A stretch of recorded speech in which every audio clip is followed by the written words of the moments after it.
Hello guys! Welcome back po ulit dito sa ating YouTube channel. Nahack po bang inyong Facebook page or even profile guys? Ito is napakadaming nag-message sa akin regarding dito. At ito yung isa sa mga dahilan na gusto ko palagi kayong updated yung security ng ating Facebook page or even profile.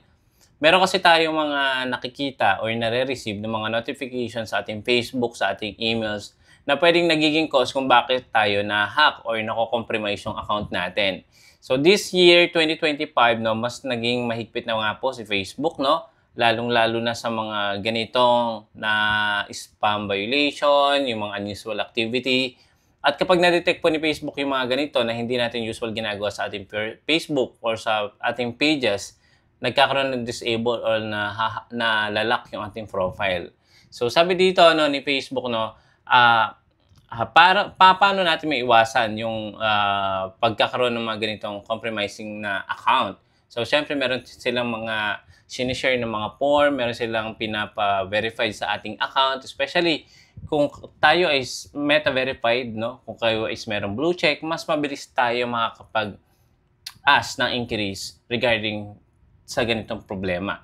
So, nahakbang yung Facebook page mo, hindi mo ma-access, huwag tayong magpanik kasi meron mong way niyan. May mga bagong at epektibong way na pwede talaga nating sundin this year 2025 para mabawi natin yung nahack na Facebook page. Kahit walang support ticket, pwede. Okay? Dahil nga po, alam nyo naman, yung meta-verified is meron siyang bayad. Okay? So, ngayong 2025 nga po, merong mga paraan para mabawi natin or ma-report natin yung mga nahack na page. Ano nga ba ang palatandaan kapag nahack yung page natin? Ito, listen carefully mga boss. Yung automatic na logout yung inyong Facebook account, iyan po yung isang sign kung kayo ay nahack or na-compromise na. So be very vigilant sa mga ganyang notification. May mga post na hindi ikaw yung gumawa. Okay, so yung page natin, sabihin natin, itong Jose Afong-Moleada Jr., yan. Meron akong pinopost na hindi ko siya pinopost. Yan din is palatandaan na posibleng may nakaka-access na ng inyong account. Merong mga nagpo-post, nag-share. Okay, na hindi nyo naman sinishare before. Especially kung page. Actually, alam nyo, madali kasing ma-compromise yung page kasi pwede tayong i-remove as admin and then pwede tayong i-remove as full control doon sa page na yon. Ibig sabihin, kung na-compromise yung personal account mo, pwede kayong i-kick, no? Or pwedeng i-remove kayo as admin or iset lang kayo as moderator, yung mga ganun lang. Hindi nyo access yung full security ng inyong page. Yun. Kapag po nag-appear na hindi na kayo admin, yan po ay palatandaan na nahack na yan. Nawala kayo sa admin list. So, yan, isa yan. Actually, hindi lang naman sa hindi lang sa ad manager account. Pwede rin po yan sa payout setting or payment setting. So, meron kasing admin doon sa may ibaba. So, papakita ko lang sa inyo Palagian nyo i-check dito guys yung inyong setting sa payout. Mula sa payout, click nyo yung gear icon sa may taas. Then, makikita nyo guys dito yung payout account admins. So, dapat kayo lang mag-isa or kung meron kayong mga different admins, make it sure no, na yung mga yung mga ina-upload nila, sinishare nila is mas pumapasa sa standard ni Facebook. Dapat comply sa policy. Kasi ganito guys, no? Kung marami kayong admin at yung isang admin ay nagpo-post ng mga paglabag sa community, sa Facebook, pwede kayong maapektuhan kasi nga connected kayo sa isang page. So, posibleng even yung profile nyo affected, lalong-lalo na kung community standard yung inyong mare-receive na violation. Ito yung updated na paraan paano natin mare-recover. Una, gamit tayo ng Meta Business Center. So, yung Meta Business Center po, yan po yung help support, no? Ipapakita natin sa kanya yung ating na-receive na notification, yung report, yung security. So, paano nga ba yan? So, kung kayo is merong page, punta lang kayo sa Meta Business Suite or Suite. So, ganun po yun. Dapat mag-login po kayo sa inyong computer or sa mobile phone. So, pwede yun. Pero guys, dito, sa mismong ano lang, personal account lang tayo magta-try mag-login. So, paano nga ba gawin yun? Susundan nyo lang step na to. Punta lang kayo guys dito sa may inyong profile. I-click nyo po yung support. Ayan. Then, makikita nyo guys dito, meron ditong stay safe. Click nyo po yan. Then, meron ditong hack accounts. Under po siya ng issue category. So, meron ditong report an impersonator, bullying and harassment, moderation assist, two-factor authentication, copyright protection, copyright infringement. So, dito po tayo sa hack account. Then, report a hack page. Ito, yung una. Yan po i-click nyo. Okay? So, meron po ditong tawag dito, explanation kung bakit na-hack yung account natin. Sabi dito, your account may have been hacked if napansin natin your email and password has been changed. Kung nabago yung password, your email, or yung phone number.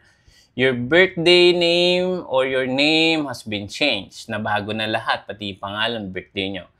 Friend request has been sent to people you don't know. Ayan. So, nagkakaroon na ng maraming unusual activity. Messages have sent that you didn't write or you didn't create. So, nagsisend na namang spam messages sa inyong mga contact list, di ba? Posts have been made that you didn't create. Ayan. So, nagpo-post na ng mga related sa mga businesses, services na in-offer nila to scam people or to, ayan, to compromise yung iba pang mga related na individual connected sa inyo. So, ang kailangan natin gawin is pwede nating i-report as imprinting someone intellectual property rights. I-click nyo yung sa may pinakababa. Ito. Ito kasi guys, merong old ways para i-report natin yung page if na-hack. Ito yun. Ito, if you're still having issue accessing your page, you can file a report. Pag click nyo tong file a report, ayan. So, mapupunta nga tayo dito. But, unfortunately, ito po ay hindi na working. Itong ano na to, link or yung page na to. Pag click natin dito, wala na yung option. Ayan. So, ayan. Missing required field. So, hindi na yan accessible. Okay? So, ngayon, ang gagawin natin, balik po tayo. Ito na po sa may ibaba yung gagawin natin. Okay? So, under po ng trademark. Click nyo yung trademark. Filing out this form. Click nyo po yan. Then, submit a report. So, manage report, view reports. So, ito po, magsasubmit tayo ng bago. Ayan. So, ano yung pipiliin natin dito? Yung trademark pa rin po. Ayan. Okay. Bakit trademark? Kasi, di ba, meron tayong mga businesses, meron tayong mga page name. So, i-recover back natin siya. Kumbaga, i-claim back natin yung ating page access. Okay? Click nyo yung pangalawa.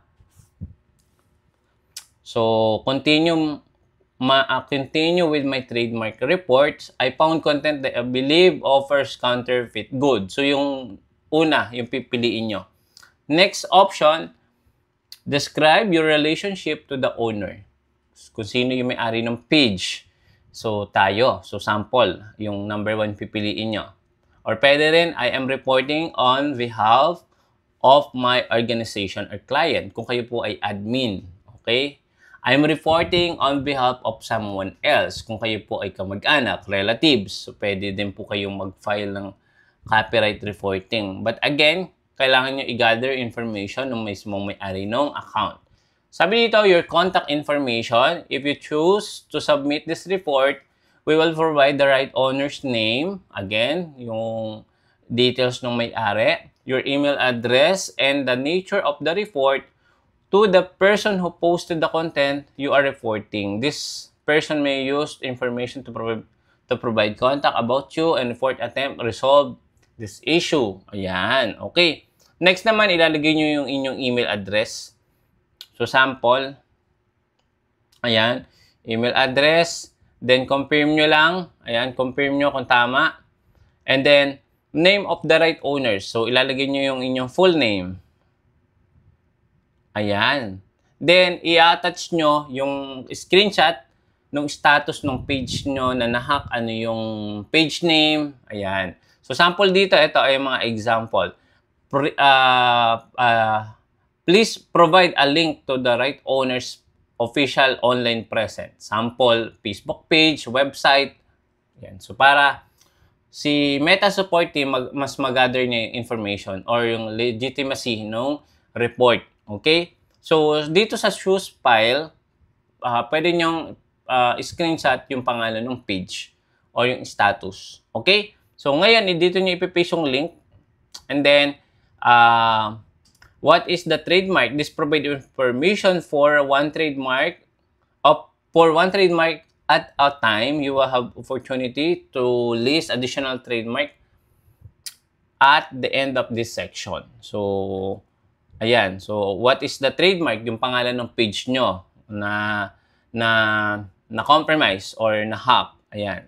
Then, piliin nyo dito kung saan bansa po kayo. Siyempre, susundin nyo yung ID na available sa inyo, existing, not expired, Philippines. So, ilalagay nyo dito, what is the trademark registration number if applicable, kung applicable lang If possible, also provide a link or URL leading directly to the trademark registration. So, kung wala naman kayong makuha trademark registration, huwag nyo nang i-fill yung part na yon. Then, attachment. Ayan. If possible, please provide a scanned copy of your trademark registration.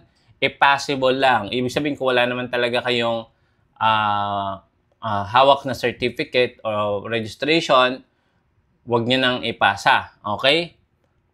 Yun. So, skip nyo na lang yon.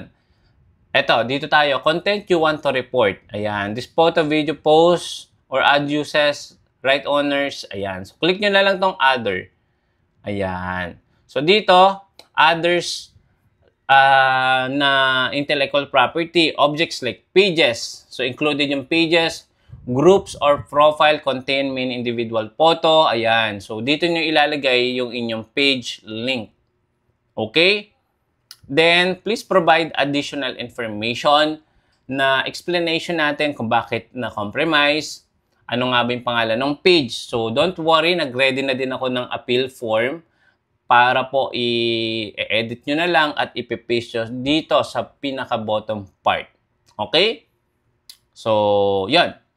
So, before nating i-paste, ayan, tapusin lang natin to. Dito naman sa declaration of statement, electronic signature, hindi po kayo pipirma. Yan po ay, ano lang, simply your full name. Ayan, full name. Ayan. Tapos, dito guys, please provide additional information para po maintindihan ni Facebook kung ano po yung nire-report natin. Again, reporting about hack account or compromise yung hack account. So, nag-ready na po ako niyan. Ayan, sa notepad. So, ito yung niready ko. Basahin lang natin. Ito, subject, urgent, request to recover a hack Facebook page, admin access loss. Sabi ko dito, Meta, hello Meta, Facebook support team, good day, my name is Jose. Ayan, kayo na mag-fill doon. And I'm the original rightful owner of the page name. Page name, lagay nyo. Recently, I lost access to the admin role and I believe this due to unauthorized access or hacking incident. This page is very important to me because I use it for explain nyo kung saan nyo ginagamit yung page nyo. Sample, briefly state your purpose. Example, may small business, digital content creation, or community engagement. So, something na ganon. Yung ano nyo, pinagagamitan nyo ng page. I notice unusual activities and changes into the pages that I did not authorize. So, ito yung pinaka-form. I would like to kindly request your help in recovering the page and restoring my admin access. Here are some details that can help you to verify my ownership. So, ilagay nyo dito yung inyong Facebook profile link or Facebook page link. Associated email with original admin accounts. Ilagay nyo yung email nyo na nakalink doon sa page nyo or sa inyong profile. Approximate date na create nyo yung page nyo. Kailan nyo ginawa yung page nyo. Device na mostly ginagamit nyo or commonly ginagamit nyo. Sample, iPhone 12, Windows PC, yung mga ganon. Last known activity I made on the page before losing access. Ano yung huling ginawa nyo kung bakit na-hack, nawala, na-compromise. Posted a video, replied to a common comment. Ayan, comment or meron kayong na-fill na mga phishing link. So, explain nyo din dito. Okay? Ito yung pinaka-last part. Be polite lang, no? Be polite, be gentle sa support kasi alam naman natin, siya lang naman talaga makakatulong sa atin to bring back our page or na-hack or na-compromise. I am willing to provide any additional proof of documentation necessary to confirm my ownership on the page. I sincerely hope that you can assist me in resolving this issue as soon as possible. Ayan. Thank you very much for support and understanding. So, ilagay nyo lang yung name, full name nyo, contact email, and Facebook link.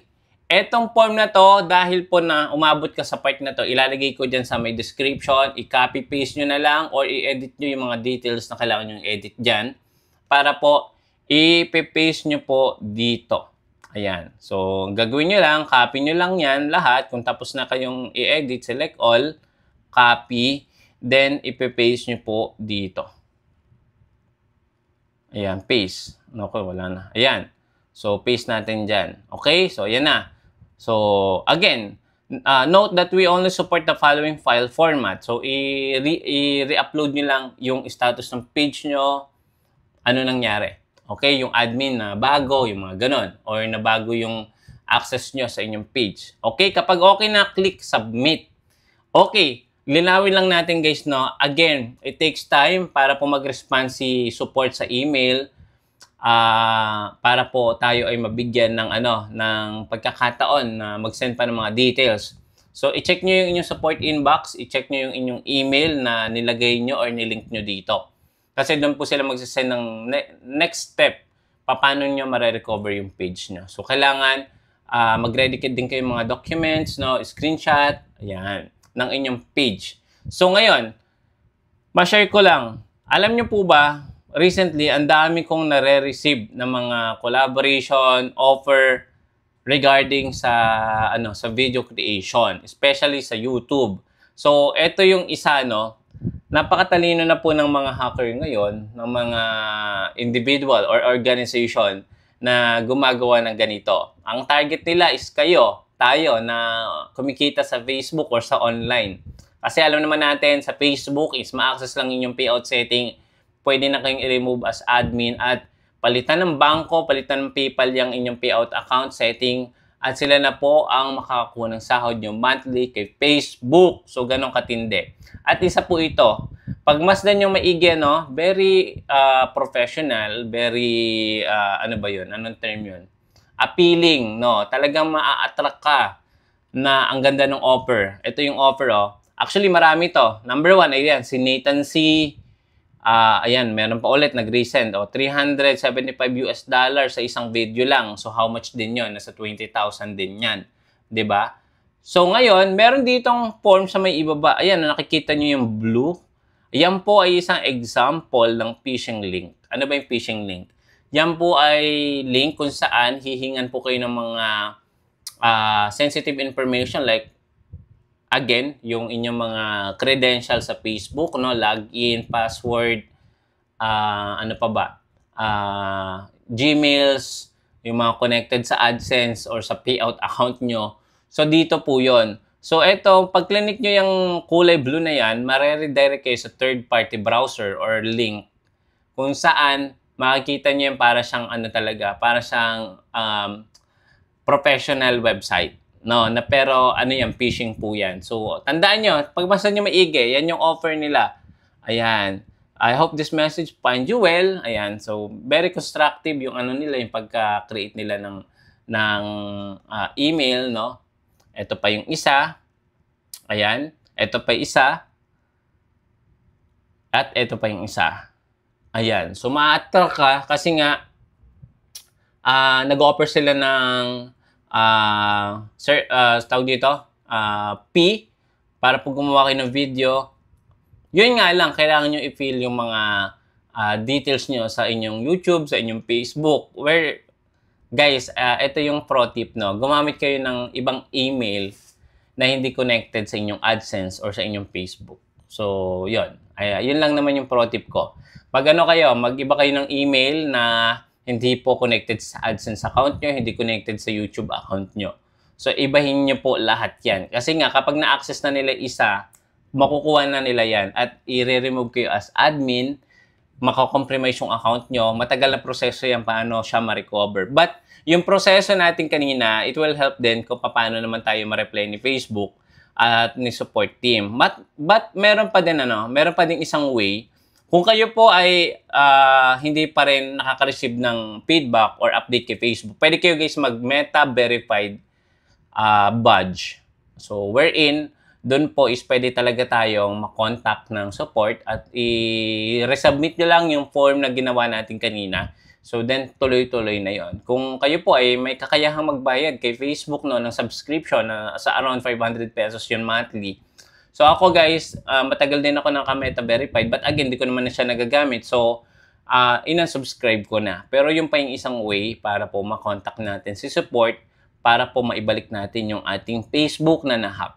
Okay, so yun lang muna ang video natin ngayon and hopefully guys nakatulong ito. At kung bago ka pa lang, don't forget to subscribe. Click the bell icon para kapag meron tayong mga next update regarding this problem, this issue, this monetization update kay Facebook na manonotify kayo kaagad. So yung form, ilalagay ko dyan sa may comment section or sa may description. I-check nyo na lang para po makapag-submit na kayo ng report. Maraming salamat, see you again sa next video. Bye-bye!